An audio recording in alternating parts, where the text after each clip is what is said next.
नमस्ते। आपका बहुत बहुत स्वागत है। आज का विषय प्रेम से भरा हुआ विषय है, करुणा से भरा हुआ विषय है, मर्यादा से भरा हुआ विषय है, जो आपको शिव की ओर लेकर जाएगा। हमारा विषय है राम नाम का क्या अर्थ होता है। क्या अर्थ है राम नाम का? क्यों सभी संत कहते हैं कि हमें राम नाम का माला करना चाहिए, हमें राम नाम का जाप करना चाहिए? क्यों? ऐसा क्या है राम नाम में? आपने कथाएं बहुत सुनी होंगी। मैं दावे के साथ कह सकता हूं, जो ज्ञान आपको इस वीडियो से प्राप्त होगा शिव कृपा से, ऐसा ज्ञान आपने आज तक शायद नहीं सुना होगा।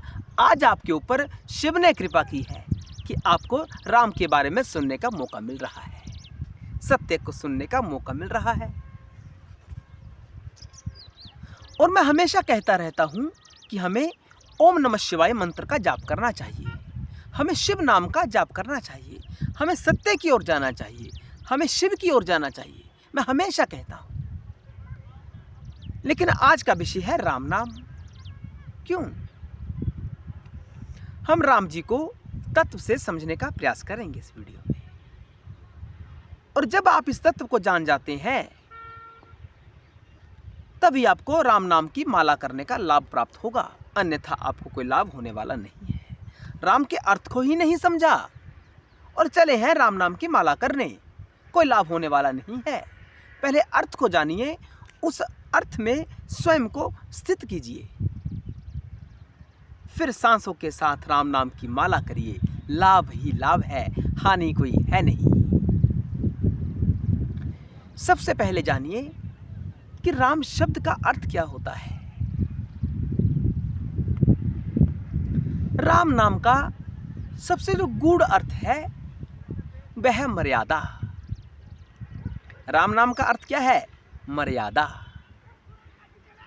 हमारे अपने माता पिता के प्रति मर्यादा, अपने भाई बहन के प्रति मर्यादा, अपने गुरुजनों के प्रति मर्यादा, मित्रों के प्रति मर्यादा, पति पत्नी के प्रति मर्यादा, शत्रुओं के प्रति मर्यादा कैसी होनी चाहिए?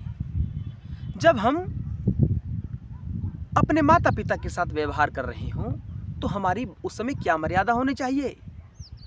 भाई बहन के साथ अगर हम कोई व्यवहार कर रहे हैं उस समय हमारी क्या मर्यादा होनी चाहिए? शत्रु के साथ व्यवहार करने पर हमारी क्या मर्यादा होनी चाहिए? मित्र के साथ व्यवहार करने पर हमारी क्या मर्यादा होनी चाहिए? जो तत्व इन बातों के बारे में हमें बताए वह राम नाम का तत्व है, वह राम नाम का तत्व। जब हम रामायण का पाठ करते हैं, रामचरितमानस का अध्ययन करते हैं, तो हमें क्या क्या प्राप्त होता है कि राम जी ने अपने माता पिता के प्रति कैसा व्यवहार किया, गुरुजनों के प्रति कैसा व्यवहार किया, मित्र के प्रति कैसा व्यवहार किया, पत्नी के प्रति कैसा व्यवहार किया, शत्रु के प्रति कैसा व्यवहार किया। ये हमें राम जी ने पग पग पर सिखाया है, पग पग सिखाया है। और यही लीला राम जी ने की है कि समझ सके कि व्यक्ति के जीवन में मर्यादा क्या महत्व रखती है। यही राम जी ने हम सबको समझाया। और हम राम जी की पूजा तो करते हैं लेकिन राम को समझना नहीं चाहते। पूजा करना चाहते हैं लेकिन मर्यादा में कोई स्थित नहीं रहना चाहता। कोई बड़ों के साथ प्रेम से बात नहीं करना चाहता, बड़ों का सम्मान नहीं करना चाहता, शत्रु के प्रति मर्यादा में नहीं रहना चाहता। आज की स्थिति खराब हो चुकी है, हम राम नाम से बहुत दूर जा चुके हैं। जब हम मर्यादा में स्थित हो जाते हैं, हम सुबह से लेकर शाम तक जो भी व्यवहार करते हैं सब में राम होना चाहिए। जब हम अपने माता पिता से बात करें तो हमारे अंतःकरण में भाव आना चाहिए कि राम जी ने अपने माता पिता से कैसे व्यवहार किया था, दशरथ जी के साथ कैसा व्यवहार किया था। जब हम किसी मित्र से मिलें तो आपको पता होना चाहिए कि राम जी ने केवट जी के साथ कैसा व्यवहार किया था, हनुमान जी के साथ कैसा व्यवहार किया था। अपने शत्रु रावण के साथ कैसा व्यवहार किया था। हमारे अंदर ऐसी ऊर्जा उत्पन्न होनी चाहिए उस समय कि जैसा व्यवहार राम जी ने किया था वैसा व्यवहार हमने करना है। वह है राम नाम की माला, सच्चे रूप से वही राम नाम की माला है।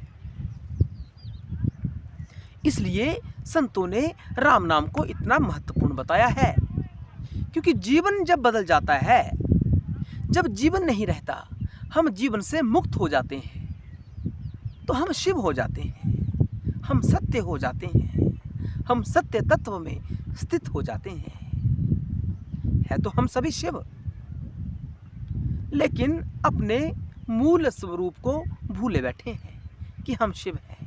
हमें लगता है ये शरीर ही हम हैं, हमें ऐसा लगता है। हम इस देह को अपना वास्तविक स्वरूप मान लेते हैं। ये तो हाड़ और मांस का पिंड है, इससे बढ़कर यह कुछ नहीं है। मूल रूप से हम शिव हैं। अभी भी हमारे अंदर शिव ही भाषण कर रहा है। अगर शिव ना होता तो हम शव होते, हम मृत होते, और मृत देह कभी कार्य नहीं कर सकती, हम सभी जानते हैं। हम सभी शिव हैं। आप ऐसा कैसे कह सकते हैं? शिव तो परमात्मा है, शिव तो सब कुछ जानते हैं। हमें तो अपने बारे में भी पूर्ण रूप से पता नहीं है कि हम क्या हैं, तो हम शिव कैसे हो सकते हैं? कोई प्रमाण बताइए, पृथ्वी पर कोई ऐसा प्रमाण बताइए जिन्होंने सिद्ध किया हो कि हम सब शिव हैं, हम सब आत्मा हैं। तो प्रमाण के लिए सबसे ऊपर जो तत्व आता है, जो पृथ्वी पर शिव तत्व अवतरित हुआ है, वह है राम। राम और शिव में कोई भेद नहीं है। जब शिव तत्व अपनी पूर्ण समर्थ्य के साथ पृथ्वी पर अवतरित होता है तो हम उसे राम कहते हैं, क्योंकि जो निर्णय राम जी ने अपने जीवन में लिए वो साधारण मनुष्य नहीं ले सकता। अपने जीवन से ऊपर उठना पड़ता है शिव होने के लिए। ये जो हम बातें पूरा दिन करते रहते हैं, इन बातों से ऊपर उठना चाहिए हमें, संसारिक बातों से ऊपर उठना चाहिए हमें, तभी हम शिव भाव में स्थित हो सकते हैं। उसका उदाहरण है राम। इसलिए राम नाम की इतनी महिमा है। इसलिए सभी संत कहते हैं कि हमें राम नाम का जाप करना चाहिए, क्योंकि जब शिव पृथ्वी पर अवतरित हुआ तो वह राम के रूप में था, जिसका दर्शन करने के लिए शंकर जी स्वयं पृथ्वी पर आए। उन्होंने उनकी महिमा का स्वयं गान किया, राम नाम का जाप किया, और हमें बताया कि हम सबको राम नाम का जाप करना चाहिए, क्योंकि यह सत्य तत्व है, शिव ही है, कोई भेद नहीं है। राम और राम नाम में और शिव में कोई भेद नहीं है, एक ही भेद है। परम तत्व जब अवतरित होता है तो उसे राम कह दिया जाता है, इतना ही भेद है। जब वह मनुष्य की तरफ जीवन जीता है परम तत्व, तो उसे राम कह दिया जाता है। वह राम है, वो है तो पूर्ण, लेकिन जीवन हमारे तुम्हारे जैसा जी रहे हैं, साधारण जीवन, दिव्य शक्तियों का प्रयोग नहीं किया जा रहा, साधारण जीवन जिया जा रहा है। जिस प्रकार साधारण मनुष्य अपने जीवन का यापन करता है, उसी प्रकार। इसलिए राम नाम के तत्व को सत्य तत्व कहा जाता है। शिव में और राम में कोई भेद नहीं है। शिव यानी एवरीथिंग। एवरीथिंग जब एक शरीर में विद्यमान हो जाता है सत्य रूपेण, तो उसे राम कह दिया जाता है। इतना ही भेद है, दूसरा कोई भेद नहीं है।